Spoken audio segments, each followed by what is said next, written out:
오늘은 본문 창세기 29장 21절에서 35절 말씀 가지고 이제는 여호와를 찬송하리라라는 제목으로 함께 말씀 나누도록 하겠습니다. 지난 추수감사 주일인 11월 18일에는요 우리 한국 교계에 잔잔한 감동을 주는 사건이 있었습니다. 그것은 바로 한국에 있는 양화진이라는 곳에 외국인 선교사 묘지가 있는데요. 그것은 선교를 대한민국에 오셔서 선교를 하시다가 대한민국에서 순교하고 돌아가신 선교사님들의 묘지가 있는 곳입니다. 거기가 바로 양화진 외국인 선교사 묘지인데 그곳에 교회가 하나 있습니다. 그 교회가 바로 100주년 기념교회인데요.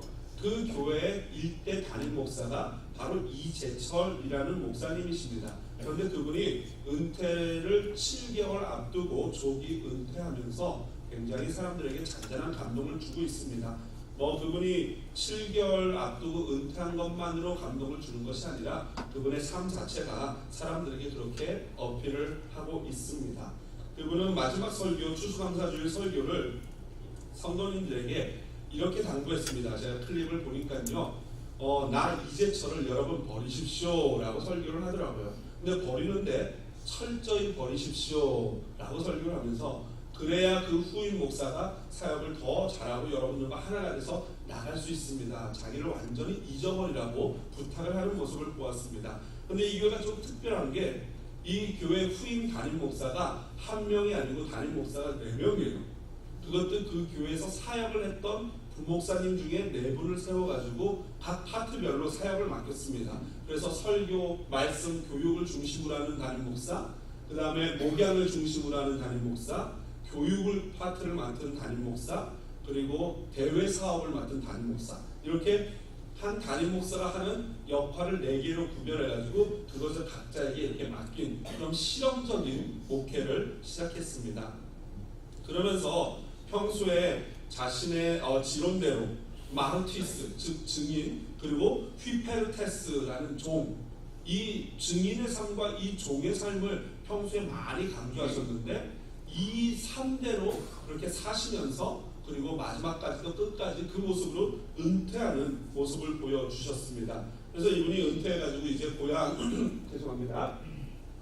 경남에 있는 고향에 작은 80명 정도 주민이 있는 마을에 이미 땅을 사고 거기다 집을 짓고 부부가 함께 노후를 거기서 보낼 것이다 라고 말씀을 하시더라고요. 그러면서 교회에서 주는 어떠한 전별금이라든가 어떤 은퇴 이런 금을 하나도 받지 않았어요. 단지 받은 게 하나 있다면은 부부에게 교회가 선물한 가디건을 받았다 그러더라고요. 참 귀감이 되는 것이 사실입니다. 아들에게 그 큰 몇십만 명의 교회를 세습하면서 문제가 되는 요즘 우리 기독교 사회에 이런 잔잔한 감동을 주는 거예요. 그러나 또 반면에 어떤 목사님들은 이재철 목사님이 이걸 보고 막 투덜거리는 분들이 계세요. 왜 그러냐면은 이재철 목사님이 은퇴자금도 안 받고 나라에서 주는 국민연금으로만 생각하겠다라고 말씀을 하시지만 사실 이재철 목사님 굉장히 좀 부자시거든요. 왜 그러냐면은 굉장히 부자는 아닌데 살만하시거든요. 홍성사라는 유명한 출판사 사장님이셨어요. 그리고 그 출판사를 지금도 사모님이 사장이 돼서 운영하고 계시고 이재철 목사님이 또 책이 굉장히 잘 팔리기 때문에 들어오는 인세도 만만치 않다라고 반박하는 분들도 계시더라고요. 저는 모든 목사가 이재철 목사님처럼 돈이 많아서 본인 돈으로 차를 사고 본인 돈으로 집을 사고 본인 돈으로 마지막 노후 생활을 할 수 있다면 좋겠지만 그럴 수 있는 목사는 사실 흔치는 않습니다. 많지 않습니다. 여하튼 그럼에도 불구하고 이재철 목사님이 보여준 모습은 저도 평소에 존경하는 목사님이었고 이번 모습을 보면서 본인의 그 사고를 자기의 철학을 끝까지 변하지 않고 이렇게 유지하면서 아름답게 은퇴하는 모습은 저에게도 상당한 감동을 주고 도전을 주는 그런 모습이었음이 분명합니다. 특별히 이 목사님 설교를 제가 한번 교회 가서 들어본 적이 있거든요. 안식월 때 분당을 섬길 때 안식월 때 들어본 적이 있는데 이분 설교는요 저처럼 그렇게 시끄럽지가 않아요. 그래서 좀 조용하게 잔잔한 말씀 듣고 싶은 분은 이 목사님의 설교를 추천합니다. 말씀이 이래요. 여러분 오늘 우리는 다 같이 이렇게 하셔야 합니다. 종이십니까? 사역자이십니까? 이렇게 하십니다. 톤이 계속 같아요. 그런데 참 신기한 거는 그런 톤이면 좀 지겨워야 되는데 그 말씀 한 말씀 한 말씀이 굉장히 무게감 있게 다가와요. 제가 그 클립을 보면서도 굉장히 집중이 되고 너무나도 무게감 있게 다가오더라고요. 왜 그런가 했더니 그분의 뭐예요? 삶이에요. 삶. 그 말에 삶이 묻어서 나오니까 그 진실성이 있고 그 진실성이 있다 보니까 얼마나 그게 무게감 있게 저에게 다가오는지 몰라요. 그래서 저 발끝이라도 잡고 싶다, 따라가고 싶다, 본받고 싶다 하는 마음이 들었습니다. 이런 점에서 제가 추수감사절 때 겪었던 저의 에피소드 하나를 약함을 한번 여러분들한테 자랑하려고 합니다. 이미 제자반이나 우리 구역장님들은 저의 이 간증을 들으셔서 벌써 웃고 계시는데요.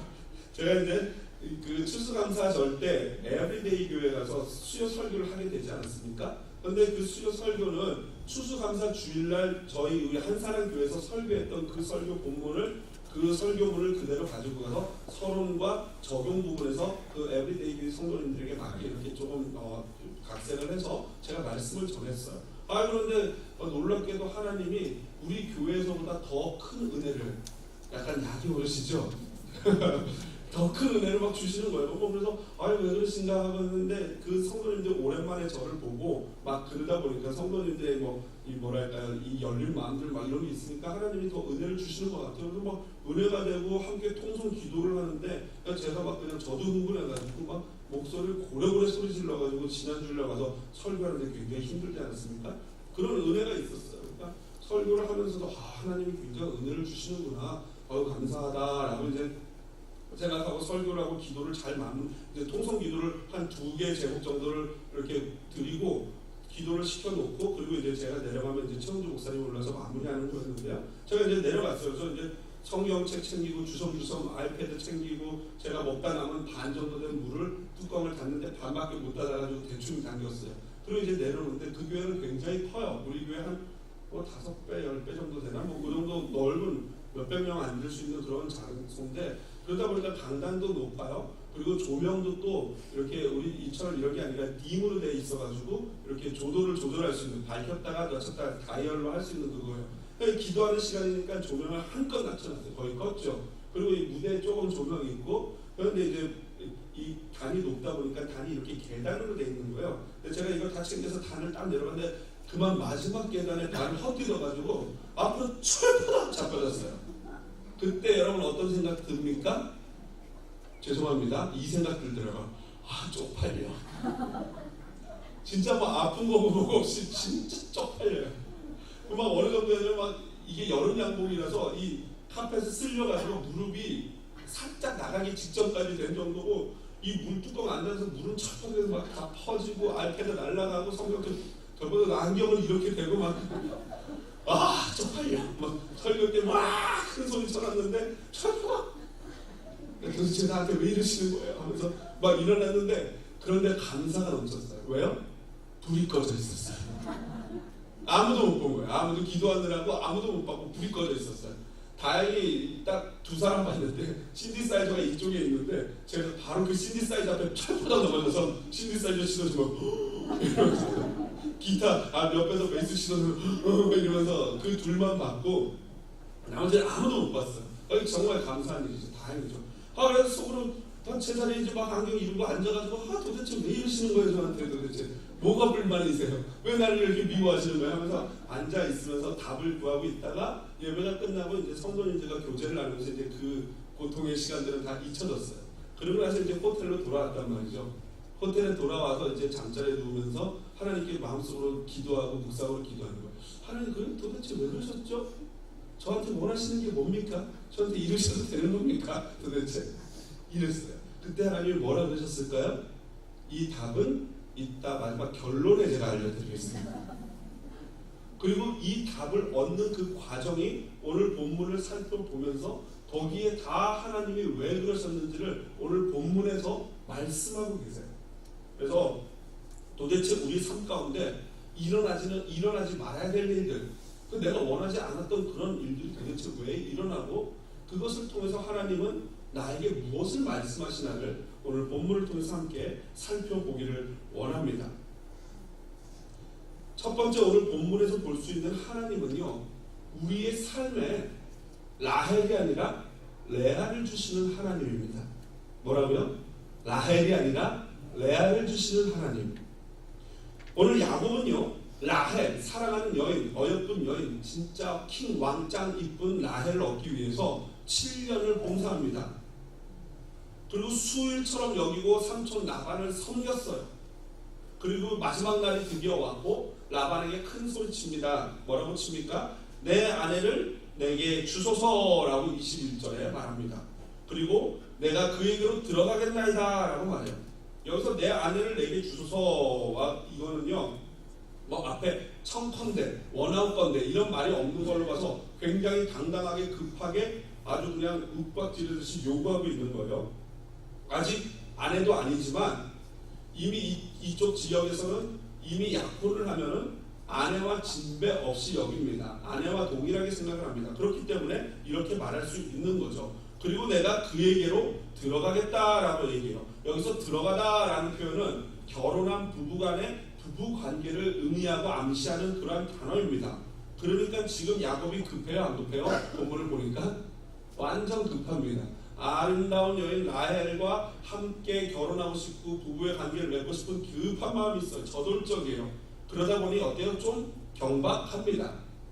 여러분, 이런 경박한 모습을 사실은 우리는 창세기 좀 앞에서 본 적이 있어요. 누구예요?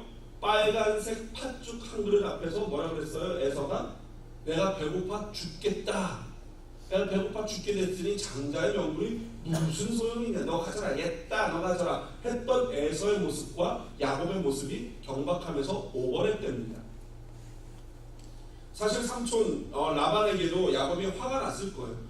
사실 뭐 어차피 라헬을 야곱에게 줄 것이면은 7년 참고 기다리고 막 허벅지 찌르면서 참아야 하느냐 이렇게 하지 않고 미리 결혼시켜 주시고 그리고 7년 동안 섬기게 하면 되지 않겠습니까? 근데 삼촌이 요걸 핑계로 라헬을 이 볼모로 아주 이 야곱을 괴롭히고 부려먹고 온갖 거 다 시켰던 거예요. 이제 야곱도 독이 오를 대로 오는 거죠. 그리고 드디어 그날이 됐으니까 이제 내 몫을 내놔라 이러는 것입니다. 하지만 삼촌 라반은 느긋하게 잔치를 벌입니다. 지금 누구는 급해 죽겠는데 삼촌은 잔치를 벌여요. 사실 잔치를 벌이고 결혼식을 하는 게 맞는 거죠. 그리고 사실 삼촌 라반은 다른 꿍꿍이가 있습니다. 그리고 그 계획을 실천하기 시작합니다. 사람들을 모읍니다. 잔치를 합니다. 굉장히 정상적입니다. 당시 풍습은 결혼할 때 여성의 이 외모를 못 보게 베일로 가리고 있습니다. 이 신체가 하늘 바깥으로 드러나지 않도록 얼굴뿐만 아니라 온몸을 베일로 가리고 있습니다. 그리고 결혼을 합니다. 그런데 여기서 잔치하다, 잔치하고라는 단어가 히브리어가 미슈테인데 이 미슈테는 사타라는 단어에서 유래됐어요. 사타는 어떤 의미냐면은 마시다라는 뜻이에요. 마시다. 그러니까 잔치하면 이퀄 뭐예요? 마시는 거예요. 뭘 마시겠어요? 냉수 마시면서 잔치할까요? 그렇죠. 잔치하는 것은 술을 가져다 놓고 막 잔치를 벌리는 거예요. 이 삼촌 라반이 왜 그랬을까요?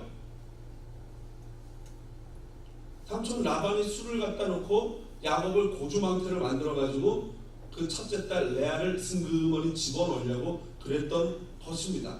잔치에는 술이 빠질 수 없는 거죠. 그래서 이 레아가 아버지 라반이 네가 이렇게 해가지고 네가 첫날 밤을 보내라 라고 했을 때 레아가 거절할 수도 있지 않겠습니까? 그러나 그때 당시에 가부장적인 권한이 너무나도 셌고 또 레아도 야곱을 사랑했을까요? 안 사랑했을까요? 여러분, 키 크고 잘생기고 힘센 남자 두세 명이서 옮기는 돌 혼자서 번쩍번쩍 옮기는 남자라면 우리 자매들이 좋습니까? 안 좋습니까? 좋지요? 은근히 레아도 야곱을 사랑하고 있었던 것 같습니다. 여하튼 아침에 일어나 보니 옆에 있어야 될 라헬이 아니고 누구예요? 레아예요. 여러분, 이런 황당한 경우가 있겠습니까? 이것은 마치 아마존에서 택배를 시켰는데 내가 원하지 않은 물건이 온 것과는 비교도 안 되는 그 박스를 열었을 때 하는 이거와는 비교도 안 되는 정말 말도 안 되는 그러한 상황 아니겠습니까? 그런데 여러분, 아까도 우리가 좀 생각을 해봤지만 아니 도대체 어떻게 신랑이 첫날 밤을 보낸 신부가 누군지 모를 수 있을까? 좀 전에 제가 힌트를 드렸지만 아까 잔치라는 제목에서 힌트를 드렸지만 첫 번째 신부를 모를 수 있었던 이유는 뭐예요? 술 때문이다. 다 같이요. 뭐 때문이다? 이 연말에 우리 힘있게 대답하셔야 됩니다. 다 같이 뭐 때문이다? 술 때문이다. 앞서 말한 것처럼 온몸을 가리고 불을 어둡게 한 것도 아내 라헬인지 레아인지 알아보는데 힘들었겠지만 결정적인 것은 야곱이 만취했기 때문입니다. 그 뭐 야곱이 마시려고 마셨는지 아니면 삼촌 라반이 꼼수를 부려서 아유 내 조카이자 사위 마셔 오늘밖에 없다 먹어라 우리 오늘 있는 술 다 먹치고 자 이러면서 자기는 안 마시고 사위에게 될 사람은 야곱이 막 컬컬 부었을 수도 있습니다. 그래야 레아를 들여보낼 수 있으니까요. 여하튼 이것이 바로 술의 무서움입니다. 이사야서 28장 7절에 보면요 이런 말씀이 있어요.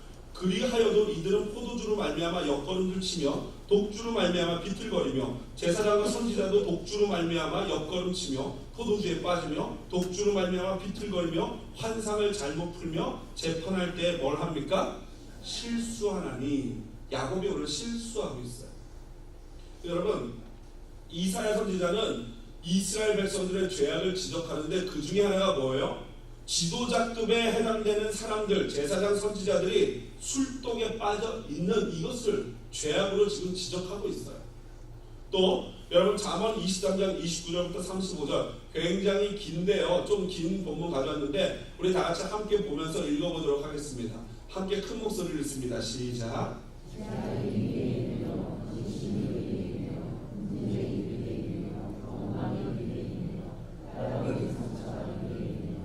붉은 눈이 네게 있느뇨 술에 잠긴 자에게 있고 혼합한 술을 구하러 다니는 자에게 있느니라. 포도주는 붉고 잔에서 번쩍이며 순하게 내려가나니 너는 그것을 보지도 말지어다. 그것이 마침내 뱀같이 물 것이요 독사같이 쏠 것이며 또 내 눈에는 괴이한 것이 보일 것이요 내 마음은 구부러진 말을 할 것이며 너는 바다 가운데 누운 자 같을 것이요 돛대 위에 누운 자 같을 것이며 내가 스스로 말하기를 사람이 나를 때려도 나는 아프지 아니하고 나를 상하게 하여도 내게 감각이 없도다. 내가 언제나 깰까 다시 술을 찾겠다 하리라. 아멘. 이게 술의 무서움입니다. 여러분 이제 연말 연시가 다가왔습니다. 잔치자리가 많습니다. 잔치자리에는 뭐가 빠지지 않습니까? 술이 빠지지 않습니다. 술이 많으면 뭐가 많다고요? 실수가 많다고 했습니다. 잘못하면은 라헬이어야 되는데 레아로 바뀌는 사태가 벌어질 수 있습니다. 그래서 오늘 성경은 너는 그것을 보지도 말라라고 우리에게 조언해주고 있습니다. 물론 여러분 평소에 제 목회 철학을 들어서 아실 거예요. 개인적으로 부부가 저녁에 이 고단한 일을 마치고 같이 이렇게 한 잔씩 드시는 거 얼마든지 이해할 수 있습니다. 그것까지도 죄다라고 말할 수는 없을 것 같습니다. 그러나 성경이 말하는 바에 의하면은 오늘 본문에는 쳐다보지도 말라라고 말합니다. 왜냐하면 그렇게 우리가 술을 컨트롤하는 게 쉽지 않기 때문에 그런 것 같습니다. 그리고 여러분 이 공동체가 교회 공동체 이름으로 구역별로 내지는 뭐 부서별로 모인 공동체가 그 자리에 술을 내온다면은 그것은 죄가 됩니다.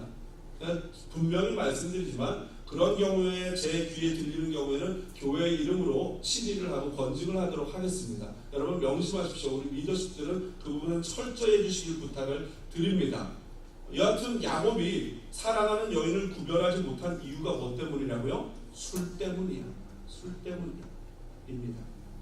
그렇지만 술 때문에 그런 건 분명히 맞는데 그러나 좀 더 근본적인 영적인 의미로 들어가면은 야곱이 레아를 못 알아본 근본적인 이유는 뭐예요? 바로 하나님이 그렇게 하셨습니다.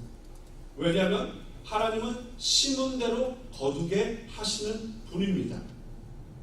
레아를 아내로 준 삼촌에게 야곱이 항변을 합니다.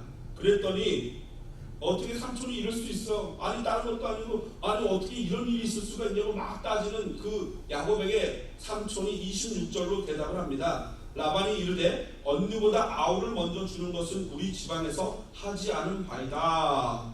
여러분 이것을 뭐라 그러냐면요 시적인 정의다 그래요. poetic justice라고 합니다. 그러니까 이 문학적으로 정의를 이루는 거예요. 무슨 말이냐면 야곱이 이 일을 통해서 어떤 일이 오버랩 되겠습니까? 형보다 동생을 앞세우지 않는다. 이 일이 누가 생각나겠습니까? 자기 자신이 생각나는 거예요. 왜냐하면 자기는 형을 앞질러서 축복권을, 장자권을 따낸 사람이기 때문에 이 말을 통해서 지금 삼촌 라반은 뭘 하고 있냐면은 야곱을 은근히 또는 노골적으로 책망하고 있는 거예요. 야, 니네 동네에서는 어떤지 모르겠지만 우리 동네에서는 동생이 형을 앞서는 경우가 없어 이거사. 이렇게 말하는 거예요. 본문에서 보면은 우리는 언니보다 아우를이라고 26절에 나와 있지만 성경 원문에는 그냥 첫 번째 자식 베리카라고 되어 있습니다. 한마디로 야곱이 자기 삼촌 라반에게 와가지고 내가 형을 이렇게 속여서 장자권을 해서 이렇게 도망갔습니다. 이 얘기를 한 거를 라반이 쫙 들고 가만히 있다가 지금 이제서야 그것을 히든 카드로 꺼내가지고 야곱을 야단치고 책망하고 있는 것입니다. 그렇다면 야곱 입장에서는 그래도 할 말이 있지 않겠습니까? 헐, 이걸 말이라고 합니까 삼촌? 아니 진짜 이런 관습이 있기나 해요? 라고 물어볼 수 있고, 두 번째로 진짜 그런 관습이 있었다면은 언제 말해야 됩니까? 진작에 말해야 되죠. 라헬을 달라고 했을 때 우리는 그렇게 안 해, 첫 때부터 주는 거야, 이렇게 얘기를 해야 되는 거 아니겠냐고요. 그런데 지금 야곱은 따질 수 있는 상황이 아니에요. 왜냐하면 라헬을 얻으려면 어떻게 해야 돼요? 천상 라반 삼촌의 하자는 대로 할 수밖에 없어요. 그래서 7일간 더 봉사해서 라헬을 얻고, 그리고 또 그 값으로 7년을 더 무료로 삼촌에게 노동력을 제공해야 했던 것입니다. 그리고 특별히 그 순간 삼촌이 말하는 그 순간에 뭐가 생각나요? 아버지와 형을 백주 대낮에 속였던 자신이 모습이 스치는 겁니다. 이제 낮에 형과 아버지를 속였던 야곱이 밤에 삼촌에게 사기를 당하는 거예요. 또 에서로 변장해서 아버지를 속였듯이 레아가 라헬로 변장해서 야곱을 속이는 것입니다. 또 변장한 야곱을 에서라고 착각하고 아버지 이삭이 축복했듯이 야곱 본인도 변장한 레아를 라헬인 줄 알고 자기 품에 품은 것입니다. 속이는 자는요 반드시 언젠가는 속임을 당합니다. 야곱이 요것만 속은 게 아니에요. 야곱의 일생에는 이제 계속 속아요. 나중에는 누가 속입니까? 10명의 아들이 아버지 야곱을 속입니다. 뭐라고요? 아버지 요셉이 짐승에게 죽었어요 라고 거짓말합니다. 그래서 여러분 갈라디아서 6장 7절 8절은 이렇게 말씀하십니다. 스스로 속이지 말라. 하나님은 업신여김을 받지 아니하시나니 사람이 무엇으로 심든지 그대로 거두리라. 자기 육체를 위하여 심는 자는 육체로부터 썩어질 것을 거두고 성령을 위하여 심는 자는 성령으로부터 영생을 거두리라. 여러분 하나님을 속이지 말래요. 스스로 속이지 말고 하나님을 속이지 말래요. 야곱이 그동안 그렇게 살아왔습니다. 그랬더니 속게 됩니다. 그대로 거두게 된 것입니다. 이제는 꼼짝없이 계약이 아니라 삼촌의 명령을 들어야 할 입장에 놓였어요. 삼촌이 뭐라고 말합니까? 네가 7일을 채워라. 그럼 라헬도 줄게. 그리고 넌 7년 더 봉사해야 돼. 하자가 아니에요. 해라. 명령이에요. 이제야 야곱이 누구의 심정을 알게 됐습니까? 아버지 이삭과 형 에서의 마음이 얼마나 화가 나고 답답했는지 이제서야 조금 알게 된 것입니다. 그렇습니다. 하나님은 이렇게 사랑하는 야곱을 훈련시키고 있습니다. 이걸 우리 한자성어로 뭐라 그럽니까? 역지사지라고 해요. 역지사지. 뭡니까? 입장 바꿔 생각해봐. 그렇다면은 오늘 이 본문에서 하나님은 이렇게 이 야곱을 훈련시키면서 우리 야곱의 삶에 레아를 주셨다면은 또 동시에 하나님은 어떤 분이냐면은 이 본문에 나오는 레아를 돌보시고 보호하시는 하나님이십니다. 여러분 이 본문의 이 31절부터 35절은 레아의 이야기가 나오는데 여기서 우리가 두 가지 정도 질문을 생각할 수 있어요. 첫 번째는 뭐냐면은 누가 진짜 야곱의 아내일까요? 야곱의 아내가 총 몇 명입니까? 4명입니다. 지금 이 라헬과 레아 그리고 그 각자에게 속한 이 시녀들까지 해서 4명의 아내가 있고 4명의 아내에게서 12명의 아들들이 나오는 것입니다. 자, 그렇다면은 여러분 누가 진짜 야곱의 아내일까요? 먼저 여러분 야곱 입장에서 레아가 이쁠까요? 안 이쁠까요? 여러분이 야곱이라면 레아 이쁘겠습니까? 안 이쁘겠습니까? 안 이쁘죠. 평생 내가 진짜 7년 동안 그 라헬을 얻기 위해서 그 수고를 했는데 딱 껴보니까 레아다. 얼마나 이게 안 이쁜 정도가 아니고 뭐예요? 믿죠. 그래서 오늘 성경을 보니까 믿다 그랬어요. 31절에 보면 개역 성경, 옛날 성경에는 총이 없음을 보시고 라고 나와 있지만 우리 성경에는 사랑받지 못함을 보시고 라고 나와 있고요. 이 원문에는 이것은 세누아라고 써 있는데 세누아라는 것은 미워하다, 산에 미워하다라는 히브리어의 수동태예요. 그러니까 미움을 받다라는 거예요. 누구에게 미움받아요? 남편에게 미움받는 거예요. 야곱에게. 사랑받아야 될 아내가 남편 야곱에게 미움을 받으니 레아의 삶이 여러분 좋겠습니까? 안 좋겠습니까? 좋을 리가 없죠.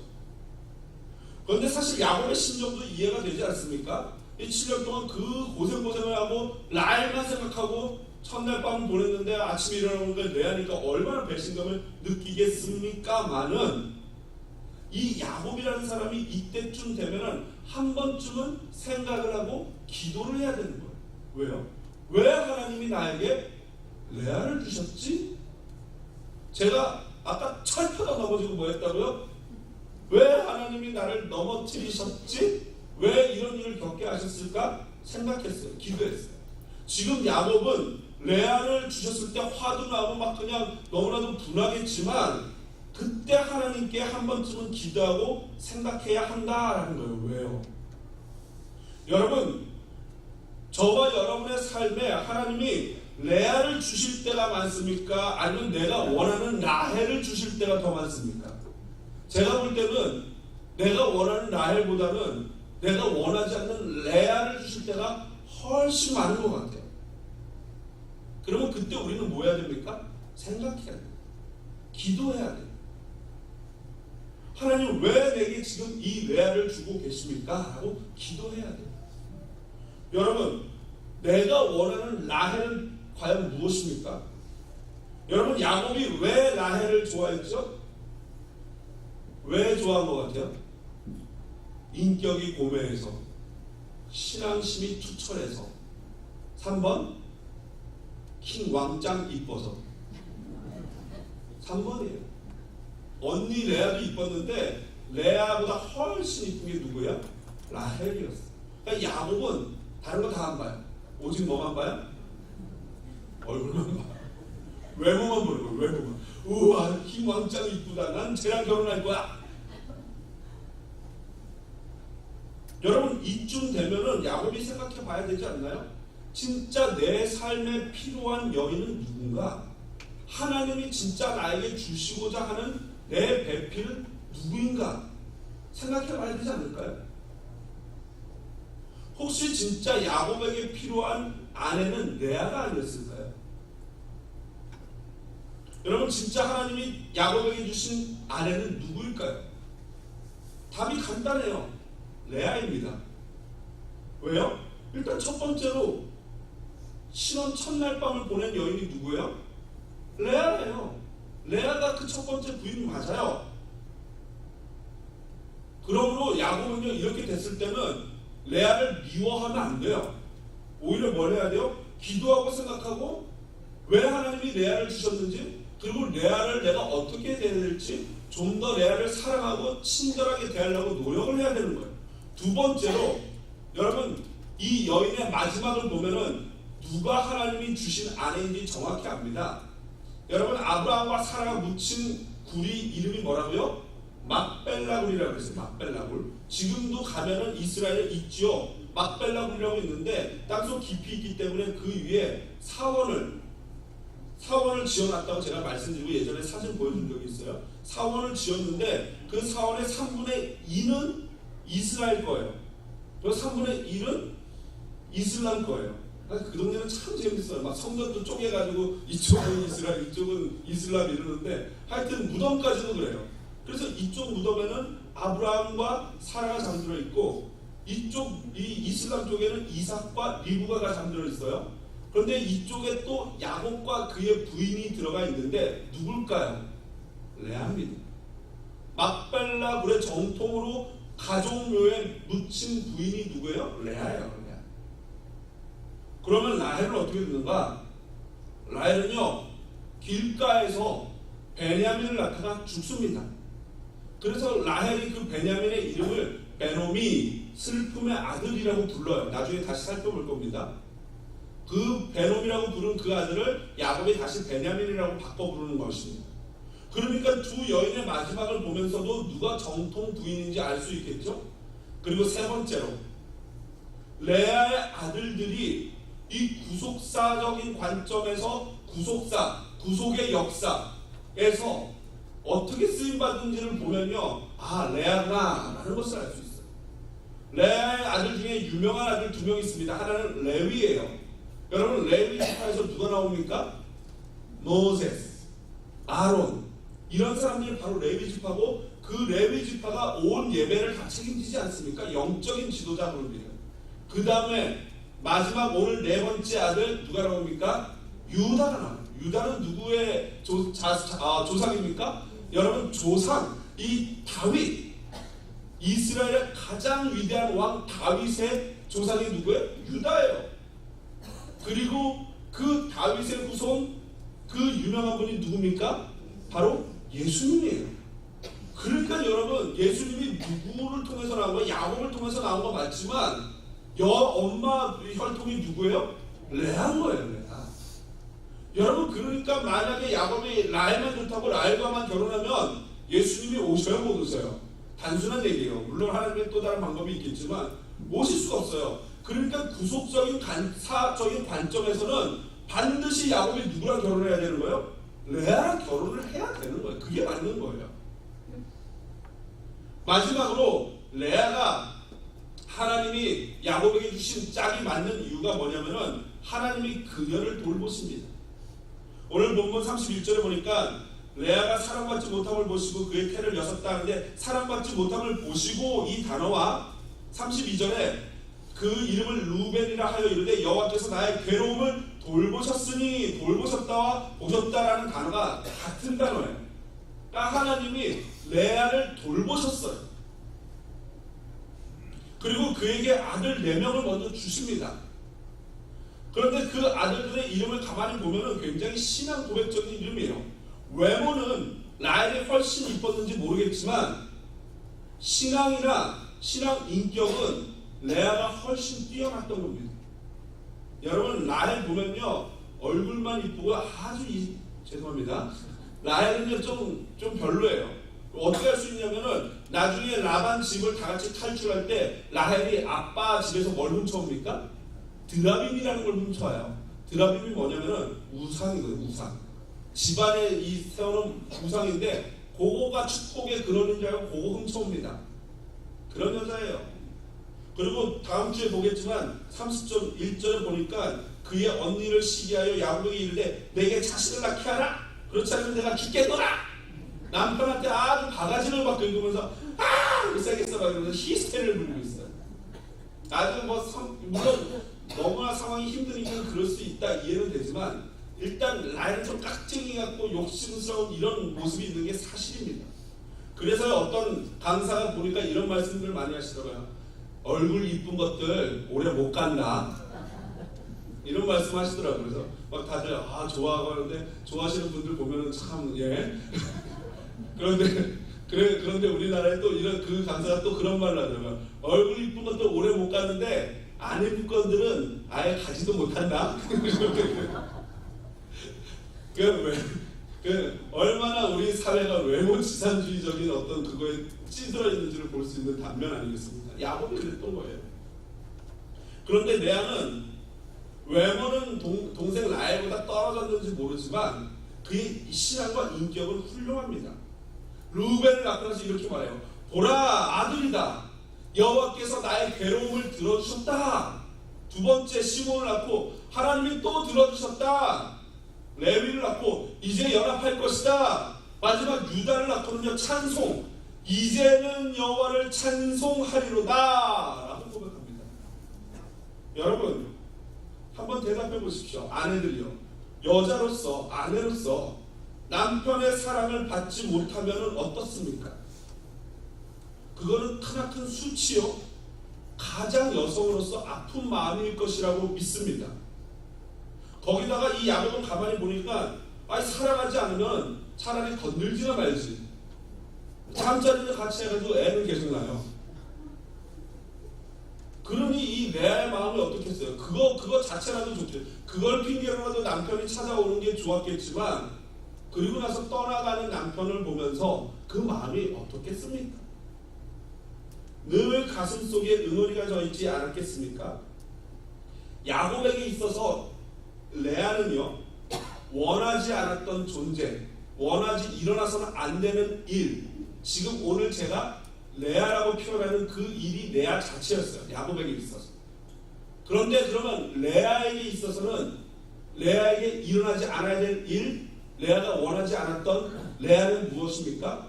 남편이 자기를 사랑하지 않는 야곱이 레아에게는 레아였던 것입니다. 자기 인생의 레아였던 것입니다. 그러니까 하나님이 야곱에게도 레아를 주셨고, 레아에게도 누굴 주셨어요? 레아, 영적인 레아, 즉 남편이 사랑하지 않는 상황을 주신 거예요. 하지만 그런 원하지 않는 결혼생활, 가슴 아픈 여성으로서 너무나도 마음 아픈 생활을 하고 있던 레아지만, 레아가 드디어 유다를 낳고 깨닫습니다. 어쩌면 영적인 의미로 수천 년의 미래를 봤을 수도 있어요. 무엇을 깨달았냐면은 여호와만이 나의 찬양입니다, 여호와만이 나의 소망이요 노래입니다 라고 고백하게 된 것입니다. 그래서 존 필립스라는 학자는 이 부분을 이렇게 주석했어요. 화면 한번 보실까요? 레아는 주님 안에서 자신의 사랑의 출구를 발견했다. 그녀는 행복해지기 위해 더 이상 사람이 필요하지 않았다. 그녀는 주님 안에서 기쁨과 칭찬을 얻었다. 그러한 높은 영적 수준에 도달하자 레아의 태가 닫혔다. 여기서 레아의 태가 닫혔다는 것은요, 레아가 애를 못 낳을 일체가 된 게 아니에요. 사실 나중에 보면 또다시 애를 낳지 않습니까? 그 레아의 태가 닫혔다는 건 뭐냐면은 더 이상 이제 야곱이 그녀를 찾아오지 않았다라는 의미가 되는 거예요. 볼장 다 받고 저 어리고 젊은 첩들이 있으니까 이 레아는 더 이제 바깥으로 밀려나는, 사람 받지도 못해, 이제 더 이상 뭐 육체적인 매력도 없는 그런 존재가 되어버린 밀려난 존재였어요. 그렇지만 미래에 대한 확신을 얻기 위해 그녀에게 무엇이 필요하겠는가? 남편 사랑도 필요 없고 뭐 다 필요 없어요. 그녀에게는 100명의 아들보다 주님이 더 든든한 존재였다. 내가 원하는 것은 여러분 비록 이루어지지 않았지만, 그럼에도 하나님은 우리의 찬송 받으시기에 합당한 분인 줄로 믿습니다. 이제 레아는 여호와를 비로소 전심으로 찬양할 수 있습니다. 그리고 그렇게 찬양하는 레아를 통해서 하나님은 예수 그리스도를 보내주셨고, 레아뿐 아니라 레아를 통해 나온 그 예수 그리스도로 말미암아 전 인류를 돌보시게 됐습니다. 그 통로가, 그 사람이 누구였어요? 바로 레아였던 것입니다. 여러분, 어찌 찬송하지 않을 수 있겠습니까? 말씀을 마무리합니다. 아까 서론에 말씀드렸던 제 꽈당 사건이 있지 않습니까? 꽈당 하고 넘어져서 성도들이랑 이제 나중에 인사하고 호텔에 방에 가가지고 묵상으로 기도합니다. 하나님께 여쭤봅니다. 하나님, 도대체 저에게 왜 이러시는 겁니까? 내가 뭘 잘못했나요? 왜 이러시는 겁니까? 하는데 생각나게 하십니다. 뭐냐면 제가 설교하기 전에 마음속으로 다짐을 했습니다. 입으로 소원한 것도 아니고 혼자 생각으로 다짐을 했어요. 뭘 다짐했냐면, 내가 오늘 설교할 때는 절대 5배 성장했다. 우리 성도가 지금 150명이다. 이런 자랑 안 해야지. 물론 이게 자랑이 아니고 사실입니다. 팩트예요. 그러나 그걸 말하는 순간에 내가 하면서 나가기 때문에 하지 말아야겠다라고 다짐을 했어요. 그리고 안 했어요. 근데 마지막 결론 부분에 가서 막 고조됐어요, 설교가. 그리고 하나님이 나에게 은혜를 주셨다라는 것을 강조하면서 은혜를 주신 증거를 대야 되잖아요. 그래서 입이 방청이라고 그만 입에서 5배 성장, 150명이 예배합니다 라고 얘기를 했어요. 그리고 나서 나가 멋있게 팍 자빠진 거예요. 하나님이 말씀하십니다. 저에게 레아를 주신 거예요. 넘어지면 안 되는데 그렇게 창피하게 되면 안 되는데 하나님이 레아를 주셨어요. 하나님이 말씀하십니다. 겸손케 하시는 하나님입니다. 잠언 16장 18절 우리 같이 한번 읽어볼까요? 교만은 패망의 선봉이요 거만한 마음은 넘어짐에 앞섭니다. 얼마나 이 말씀이 딱 맞는 말씀이지. 거만한 마음은 진짜 넘어지게 하더라고요. 하나님이 말씀하십니다. 네가 잘나서 그런 거 아니야. 내가 은혜를 준 거야. 하나님이 그 넘어짐의 레아를 주심으로 말미암아 내가 초심을 잃지 말라고 강력하게 예방주사를 놔주셨다라는 확신이 들었습니다. 여러분, 원하지 않는 것들 우리 삶 가운데 수많은 레아를 허락하시는 하나님입니다. 그것이 무엇입니까? 어떤 경우는 진짜 사람일 수 있고 어떤 경우는 진짜 레아, 내 와이프나 내 남편이 내가 원하지 않는 것일 수도 있어요. 이런 줄 모르고 결혼했는데 또 어떤 상황, 내가 원하지 않는 안 좋은 비즈니스적 상황, 가족 간의 상황, 관계적인 상황들이 있을 수 있어요. 내가 원하는 것은 이게 아니고 라헬인데 레아를 주십니다. 그러나 하나님은 그 레아를 통하여 더 놀랍고 아름다운 일을 이루시려 하는 원대한 계획을 가지고 계시는 줄로 믿습니다. 여러분, 그 계획이 뭐였다고요? 바로 예수 그리스도를 통한 구원이었습니다. 여러분, 그러므로 이제 우리는 레아와 함께, 레아와 같은 상황과 함께 여호와를 찬송할 수 있습니다. 오늘 레아와 함께 같이 고백하지 않겠습니까? 여호와는 나의 노래이십니다. 찬양팀 나오십시오. 여호와는 나의 고백이십니다. 여호와만이 나의 소망이고 나의 전부이십니다. 내가 원하지 않는 레아와 같은 상황이 있다 할지라도 나의 찬양을 받아 주시옵소서.